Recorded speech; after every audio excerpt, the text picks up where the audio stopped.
रमेश आनंद का लोक असर में आपका स्वागत है। सेवा सेवा। आज हमारे साथ ऐसे व्यक्तित्व हैं जिन्होंने आदिम भाषाओं, विशेषकर गोंडी भाषा, आदिवासी संस्कृति और गोंडवाना इतिहास पर लंबे समय तक अध्ययन और शोध किया है। आदिवासी समाज की पहचान, इतिहास, भाषा और संस्कृति को समझने के लिए उनका योगदान महत्वपूर्ण माना जाता है। गोंडी भाषा और संस्कृति के संरक्षण के लिए कई विद्वानों ने कार्य किया है, जिसमें गणेश एन देवी तथा सुनहर सिंह तारम जैसे नाम भी उल्लेखनीय हैं। कुर्राम साहब, आपका हमारे चैनल लोक असर में फिर से स्वागत है जी। और आपका परिचय तो हो गया है जी हाँ जी। तो हम सीधे सवाल की ओर बढ़ते हैं। जी साहब, तो सबसे पहले आदिम भाषा से आपका आशय है, क्या आशय है? हाँ जी जी। जी। आदिम भाषा का आशय आपको समझना पड़ेगा। तो वो जो क्या कहते हैं, सिंधु घाटी की सभ्यता की लिपि का जो अन्वेषण किए जी। डॉक्टर फेयर सर्विस, जर्मनी के बहुत बड़े विद्वान थे जी। उन्होंने आदिम भाषा के लिए जो शब्द उपयोग किया है वो शब्द है प्रो द्रविडियन। जी। द्रविड़ लोग जिस भाषा को वर्तमान में बोल रहे हैं, तमिल, तेलुगु, कन्नड़, मलयालम, ये जो चार भाषाएं जो बोल रहे हैं, इन चारों भाषाओं की जननी कौन सी भाषा है, कौन पूर्व की भाषा है, तब वो बात निकल करके आती है। फेयर सर्विस महोदय ने सिंधु घाटी की लिपि को जब अध्ययन किया तो उसने अंत में अपने सारे अन्वेषण, निरीक्षण और तुम अपने कार्यकलापों को बंद करते हुए स्पष्ट रूप से लिख दिया कि जो व्यक्ति प्रो द्रविडियन लैंग्वेज की जानकारी रखता है वही इसको पढ़ सकता है। इतना कह करके उन्होंने अपना शोध ग्रंथ बंद कर दिया। और सौभाग्य ये डॉक्टर मोतीरामन कंगाली जो है कि प्रो द्रविडियन लैंग्वेज मतलब गोंडी जिसको कहते हैं, शुद्ध गोंडी, वो गोंडी शब्द के जानकार थे। वो 2-3 प्रकार की गोंडी जानते थे और उसके अलावा और दूसरी भाषाओं को जानते थे। इस कारण उन्होंने उस लिपि को पढ़ने का साहस करके सफल हुए। तो क्या भाषा किसी समाज की पहचान का सबसे बड़ा आधार होती है? ठीक है, भाषा जो है एक संवाद है और संवाद को दो व्यक्तियों के बीच में जब आदान प्रदान होता है तो वही मतलब आपसी लेन देन कहिए कि आप अपनी भाषा में समझा रहे हैं, नहीं समझ पा रहे हैं तो जो कालखंड की भाषा में, जैसे पूरा छत्तीसगढ़ के लोग लगभग गोंडी भूल गए हैं। छत्तीसगढ़ के लोग गोंडी भूल गए हैं, लेकिन आपको ये जानकर खुशी होगी कि छत्तीसगढ़ जो एक डिक्शनरी है, डॉक्टर त्रिलोचन पांडे की डिक्शनरी है, गोंडी टू हिंदी डिक्शनरी, उस डिक्शनरी को उठा करके देखेंगे तो उसमें लगभग 60% जो शब्द हैं वो गोंडी के हैं। उसका पहला शब्द है अंगठा। डिक्शनरी का पहला शब्द है अंगठा, तो अंगठा का मतलब अंगूठा। गोंडी में, छत्तीसगढ़ी में अंगठा और उसमें गोंडी में अंगठा। तो अंगठा को हम देखते हैं छत्तीसगढ़ी में अंगठच कहते हैं। तो ऐसा मतलब उन्होंने बताया कि इसमें छत्तीसगढ़ का जो स्वरूप है छत्तीसगढ़ी कहलाता जरूर, लेकिन उसमें बहुत सी भाषाएं गोंडी की जुड़ी हुई हैं, ऐसा तो डिक्शनरी से उसने स्पष्ट किया डॉक्टर त्रिलोचन पांडे ने। तो साहब, गोंडी भाषा की वर्तमान स्थिति को आप कैसे देखते हैं? क्या है वो पहले बताया ना, रेत की घड़ी की तरह सरक रहा है। वो बहुत बड़े विद्वान है, वो डायरेक्टर ऑफ बेंगलोर यूनिवर्सिटी की, वो रेत की घड़ी की तरफ फिसल रहा है और उसको कैसे संभालना है ये समाज की जिम्मेदारी। इसीलिए समाज में पहले बताया ना, हमारे पास साहित्य 1980 के पहले साहित्य नाम की भी चीजें नहीं थी। तो गोंडी भाषा तो विलुप्त होने के कगार पर है, तो उसे कैसे पुनर्जीवित की जा सकती है? पुनर्जीवित करने के लिए वो है कि जो साहित्य का जो प्रकाशन, चाहे मासिक हो चाहे वार्षिक हो, वो साहित्य के प्रकाशन में आप इस बात का जोर दीजिए कि भाई आप अपनी भाषा को बनाए रखने के लिए कुछ तो प्रयास कीजिए, एकदम से भूलिए मत। भूलने से आपकी संस्कृति ही नष्ट हो जाएगी, भाषा ही नहीं रहेगी तो संस्कृति खत्म हो जाएगी। ठीक। तो साहब, भाषा और संस्कृति का आपसी संबंध कितना गहरा है? भाषा और संस्कृति का आपसी संबंध कितना गहरा है, ये तो दोनों एक सिक्के के दो पहलू नहीं है। उसको मैं दूसरे शब्दों में बताना चाह रहा हूँ कि पहांदी पारी कुपार लिंगो, जिसको हम अपना धर्मगुरु मानते हैं, वो जाय जंतोर के मतलब उपाधि से भी उनको नवाजा गया था। जाय जंतोर का अर्थ होता है कि प्रकृति की भाषा को जानने समझने, पेड़ पौधों से बात कैसे करना, जानवरों से कैसे बात करना, तोता से, मिट्ठू से, बैल से, जानवर से आप बात करके कैसे संवाद का आदान प्रदान कर रहे हो, उसको जाय जंतोर कहते हैं। और वो जाय जंतोर की जो विधा है वो उनको पहांदी पारी कुपार लिंगों के पास थी। वो पेड़ के पास भी बैठकर पेड़ से बात कर लिया करते थे। इसीलिए कहा जाता है पेड़ में भी जीव है, जीवित है, वो बोलता है, जैसा भी है उसको वो समझते थे। तो आगे बढ़ते हैं। तो ये गोंडवाना शब्द का वास्तविक अर्थ क्या है? गोंडवाना शब्द का वास्तविक अर्थ, इसका अर्थ भूभाग से है, भूमि से है। गोंडवाना 5 खंड धरती, जैसे कि संयुंग भू, हमारा जो शंभू शेख है, शंभू शेख कुल 88 शंभू है। हरहरुम शंभू सेवा सेवा, वरु शंभू सेवा सेवा, जिसको आजकल वर्तमान में हर हर महादेव कहते हैं ना, उसको गोंडी में पहले हरहरुम शंभू वरु शंभू ऐसा बोला जाता था पहले, अब वो चेंज हो गया। आपका प्रश्न क्या है कि गोंडवाना का वर्तुल, तो वो उस तरह गोंडवाना वास्तव में भूभाग का नाम है। बहुत बड़े हिस्से को 5 खंड धरती को गोंडवाना तो कहा जाता था। और उसमें गोंडवाना का आशय गोंडों से नहीं है, उन समग्र जातियों से है जो उसमें निवास करते हैं। जी। तो गोंडवाना का ऐतिहासिक भूगोल कितना व्यापक था? व्यापक था। अब ये तो नालंदा और तक्षशिला यूनिवर्सिटी बता पाएगा, मैं तो नहीं बता। नालंदा और तक्षशिला यूनिवर्सिटी में कितनी व्यापकता थी, सुने हैं कि वहाँ विदेशी लोग भी पढ़ने के लिए आते थे। नालंदा और तक्षशिला विदेशी लोग भी यहाँ पढ़ने आया करते थे, तो कितना व्यापक रहा होगा वो वही लोग बता पाए। क्योंकि अब तो आप गोंडवाना के इतिहासकार हैं, तो हाँ, तो वो भाई सुनी सुनाई बातों पर, भाई सुनी सुनाई बातों के ऊपर यही बात कही जाती है। क्योंकि वहाँ कोई ग्रंथ जला दिए गए कि जल गया, ये तो पहला विषय यही पूछना था कि आपके साहित्य जल गए या जला दिए गए। जल गए तो अपने आप जल गए, या जला दिए तो किसने जलाया, किसने जलाया? तो ये प्रश्न आता है किसने जलाया और क्यों जलाया।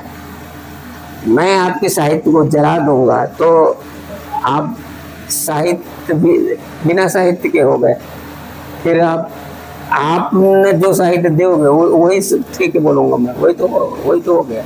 वो साहित्य जल गया तो वही बताएंगे, वो विश्वविद्यालय के जो प्रोफेसर रहे होंगे वो कितना व्यापक रहा होगा, वो खत्म ही हो गया। क्या कहानी बताएंगे इसकी। इतिहास में गोंड राजाओं को क्या पर्याप्त स्थान मिल पाया? इतिहास में गौड़ राजाओं को पर्याप्त स्थान आज़ादी के पूर्व तक तो था ही। आज़ादी के बाद तो सबको विलीनीकरण हो गया। विलीनीकरण होने के बाद भाई पहले राष्ट्र फिर धर्म, पहले राष्ट्र फिर धर्म। अब वो भूल जाओ कि ये मेरा जागीर, ये मेरी रियासत, यहाँ की मेरी नवाबी और यहाँ का मैं मालगुजार, ये सब भूल जाओ। अब पहले इंडिया पहले फिर आप जिस धर्म को मानती है, ये स्थिति आ गई। तो एक प्रश्न यहाँ पे ये भी आता है जी। कि राजा संग्राम शाह, दलपत शाह और रानी दुर्गावती की ऐतिहासिक भूमिका को आप एक इतिहासकार होने के नाते कैसे देखते हैं? कैसे देखता हूँ, राजा संग्राम शाह ने सोने का सिक्का चलाया, और क्या, और उससे बड़ा क्या, सोने का सिक्का चलाया। उसके राज में कहा जाता है कि लोग घरों में ताले नहीं लगाया करते थे, और ये भी कहा जाता था कि उसके काल में दूध की नदियाँ बहती थी। तो वो एक वैभवशाली व्यवस्था थी, और उन्होंने वैभवशाली जीवन जिया, और जी करके इतिहास के पृष्ठों में खो गए बेचारे। उनका अब नामो निशान के रूप में अभी मेरे को यहाँ पर धनौरा में मूर्ति अनावरण के लिए बुलवाए थे। जबलपुर के पास कोई स्थान है, शंकर शाह रघुनाथ शाह की मूर्ति का अनावरण करवा दो। तो ठीक है भाई, मैं सबसे पहले वहाँ के लोगों को पूछा धनौरा का अर्थ बताओ। सब लोग बेजुबान हो गए, सांसद वांसद सब धनौरा का अर्थ पहले बताओ, उसके बाद में बताओ मूर्ति का अनावरण करेंगे। तो फिर मैंने उनको फिर बताया, धनौरा का आप संधि विच्छेद किए, धन एर ओरा, उसमें इतने शब्द जुड़े हुए हैं। जहाँ धन की बरसात होती हो ऐसे स्थान पर ही हमारा शंकर शाह रघुनाथ शाह की मूर्ति का मैं अनावरण करता हूँ। सब लोग ताली बजा, जो जानते नहीं तो बोलते नहीं धनौरा नाम क्यों पड़ा, यही नहीं जानते, वही तो बात दिक्कत हो जाती है।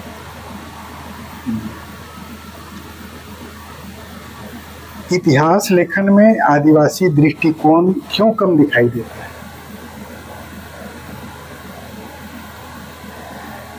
इतिहास लेखन में आदिवासी दृष्टिकोण कम दिखाई देता है, उसका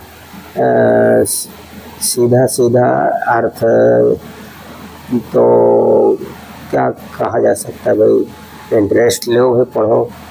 भाषा विज्ञान में हमारा विद्वान बैठा था मोतीराम कंगाली, तब उसने पढ़ पाया, वो उसको नहीं पढ़ पाता था। तो भाषा विज्ञान में अगर उसने नहीं किया होता ग्रेजुएशन तो मुश्किल था, कोई नहीं पढ़ पा रहा था।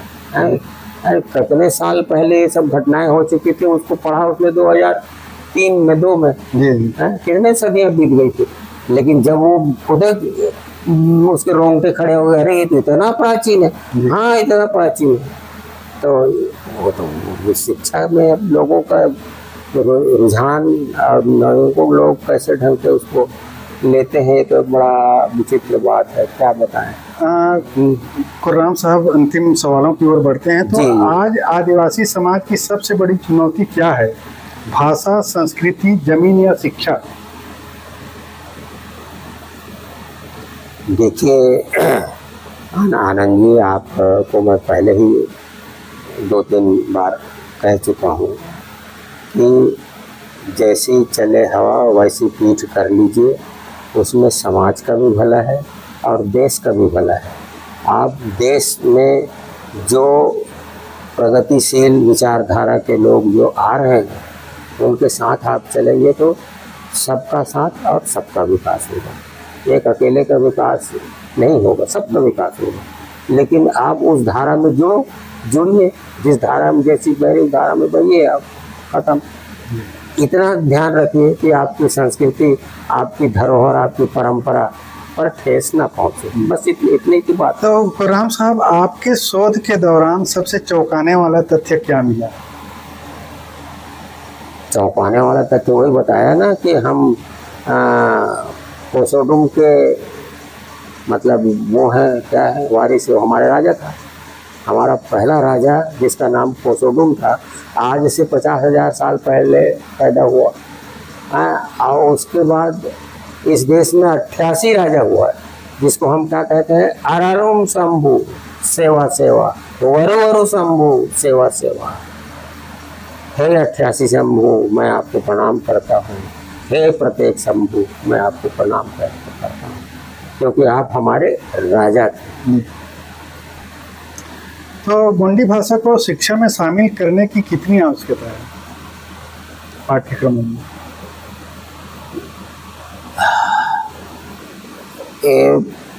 पाठ्यक्रम को अगर गोंडी भाषा को जीवित रखना है तो इसकी पाठशाला में उन स्थलों पर सर्वे करना बहुत ज़रूरी है जहाँ से गोंडी विलुप्त होने के कगार में आ रही है।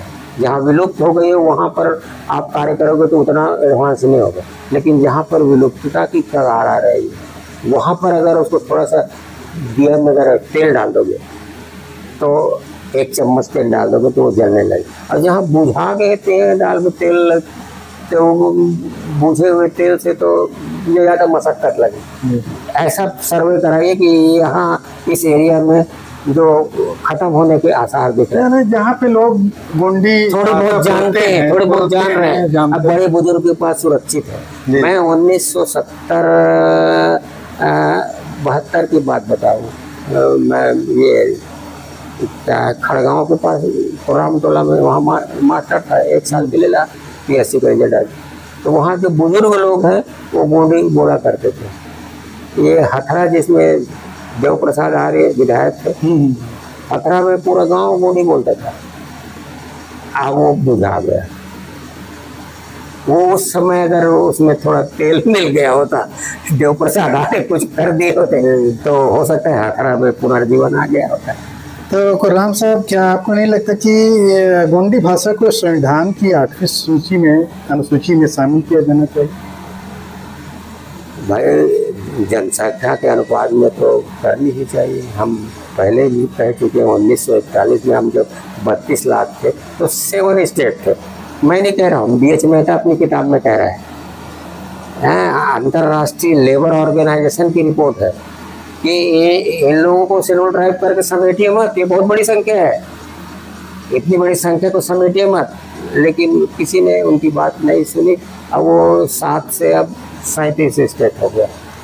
तो खुर्राम साहब, आज के युवाओं को गोंडवाना इतिहास से जोड़ने के लिए क्या प्रयास होने चाहिए? ग्रामीण स्तरों पर आप पुराने गोटुल का निर्माण होना चाहिए, गोटुल की स्थापना हो तो गोटुल में आप किसी को मुखिया को बिठा के बैठाइए, वो सब समझाएगा, सिखाएगा, बताएगा, ऐसा चलो ऐसा चलते। वहाँ वहीं से सब गोटुल से ही संस्कृति स्टार्ट होती है, वो खत्म हो गया है। जिसको हम आश्रम नाम दे रहे हैं वो हमारा गोटुल था, लेकिन अब वो खत्म हो गया लगभग, कहीं कहीं जीवित है, कहीं है। शायद मुझे इस प्रश्न का भी जवाब जो आपसे मिलने की उम्मीद है। एक तीर एक कमान, सर्व आदिवासी समाज एक समान, क्या ये नारा जमीनी हकीकत है? देखिए, ये नारा जो है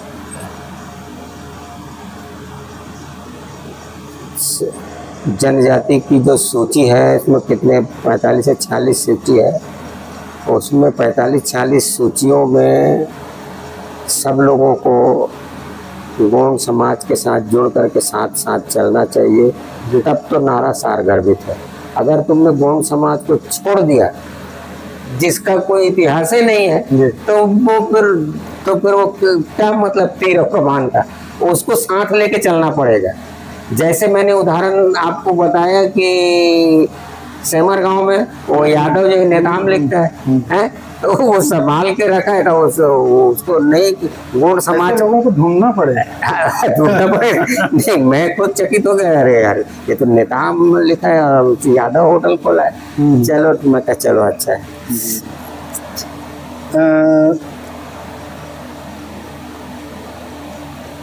एक सवाल और पूछूंगा, थोड़ा सा पॉलिटिकल है। पॉलिटिकल मैटर में मैं ज्यादा बोलता नहीं क्या हूँ। आदिवासी नेतृत्व समाज की वास्तविक समस्याओं को उठा पा रहा है?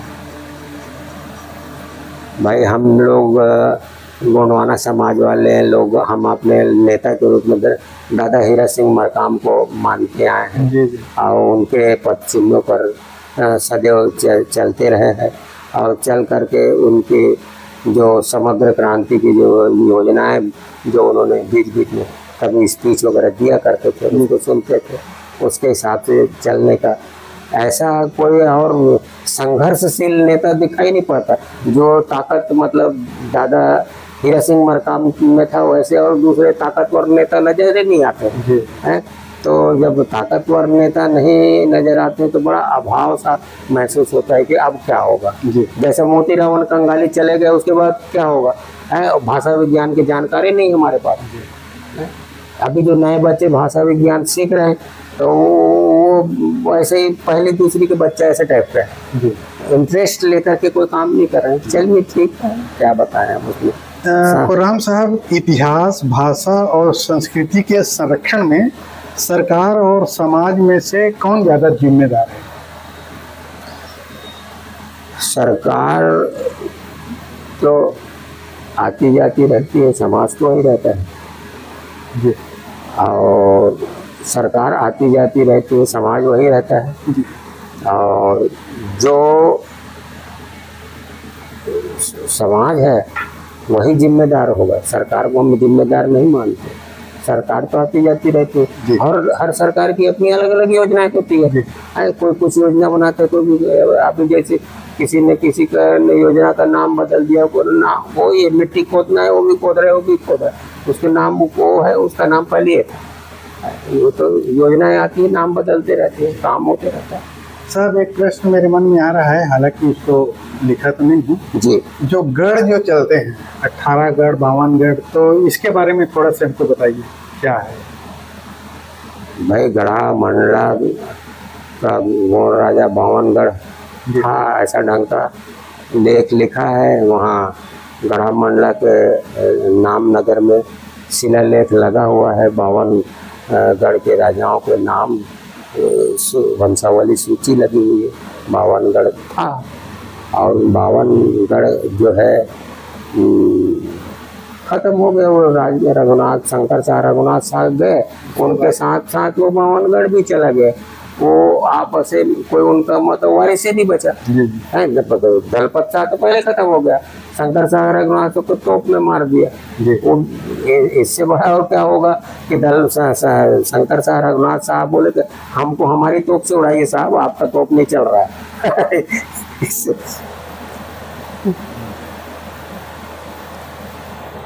तो गढ़ों का इतिहास ये है। जी।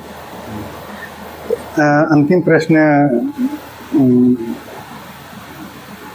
करता हूँ। गोंडवाना और आदिवासी इतिहास को समझने के लिए आज के युवाओं को किन पुस्तकों और स्रोतों का अध्ययन करना चाहिए?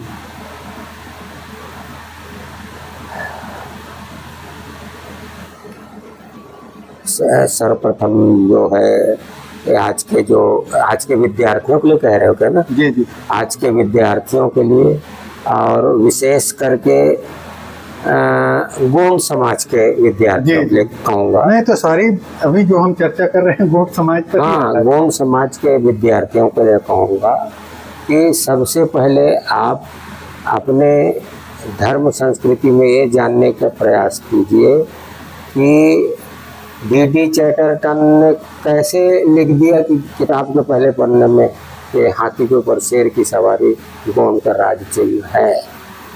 इसका मतलब क्या है? इतना बड़ा विद्वान जो कि विदेश से आया था वो लिखा, आपके यहाँ के लोगों ने नहीं लिखा। बाद में दूसरे जो विद्वान आए, राम भरोसे अग्रवाल आया, वो लिखा, फिर और कोई लिखा कि हाँ भाई ये तो गोंडवाना का हाथी ऊपर शेर की सवारी गोंडवाना की राज चिन्ह है। तो इस पर तो चर्चा क्या कहेंगे, इस पर आयोग वगैरह संज्ञान लेना चाहिए। मैं तो यहाँ बघेल सरकार के समय में मेरे को बुलवाया गया था वहाँ बोलने के लिए, आदिवासियों के गौरव और उस पर कुछ बोलिए ऐसे थे। तो मैं कहा सर उनको आप रेखांकित तो कीजिए, मतलब रेखांकित ही नहीं करोगे और ये बोल रहे हो कि कैसे नाचते हो, कैसे खाते हो, कैसे पहनते हो, कैसे बोलते हो, कैसे गाना गाते हो, ये प्रश्न तो बात का है। रेखांकित तो करो, रेखांकित कीजिए, मतलब अंडरलाइन तो करो। ये गुण समाज के गुणवाना का राज चिन्ह है जिसको हम मानते हैं। तो वो मैंने वही प्रश्न किया, बट सचिव वगैरह भी बैठे थे, तो मैंने कहा इसको सर रेखांकित कीजिए, उसके बाद हमारे गौरव की बात कीजिए, हम कैसे गाते हैं, नाचते हैं, पहनते हैं, तो व्यवहार करते हैं, उसके बाद वो तो बात की बात है। बस चलते चलते एक प्रश्न, फिर उसके बाद बातचीत को खत्म करेंगे, नहीं तो लंबा हो जाएगा। लंबा हो गया। कुर्राम साहब, यदि आज बिरसा मुंडा, गुंडाधुर, वीर नारायण सिंह या अन्य आदिवासी नायक जीवित होते तो क्या वे वर्तमान आदिवासी समाज की दिशा से संतुष्ट होते या नेतृत्व से कठिन सवाल पूछते?